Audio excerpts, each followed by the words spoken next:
The candidates will have an opportunity to make a closing statement. So, President Bush, I think you said it earlier, let's get it on. Let's go. And I think the first question is over here. Yes, I'd like to direct my question to Mr. Perot.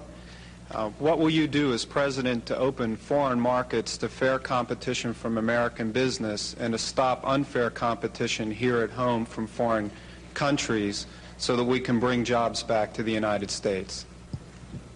That's right at the top of my agenda. We've shipped millions of jobs overseas, and we have a strange situation because we have a process in Washington where after you've served for a while, you cash in, become a foreign lobbyist, make $30,000 a month, then take a leave, work on presidential campaigns, make sure you got good contacts, and then go back out.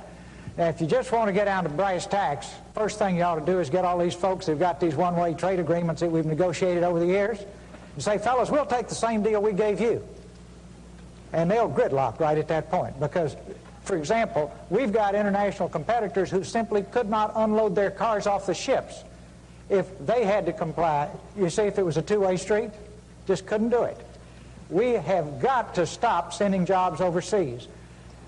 To those of you in the audience who are business people, pretty simple. If you're paying $12, $13, $14 an hour for factory workers, and you can move your factory south of the border, pay $1 an hour for labor, hire a young 25, that's assuming you've been in business for a long time, you've got a mature workforce.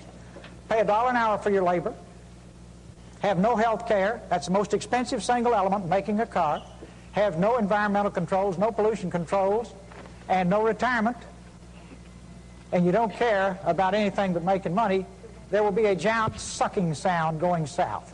So if the people send me to Washington, the first thing I'll do is study that 2,000-page agreement and make sure it's a two-way street.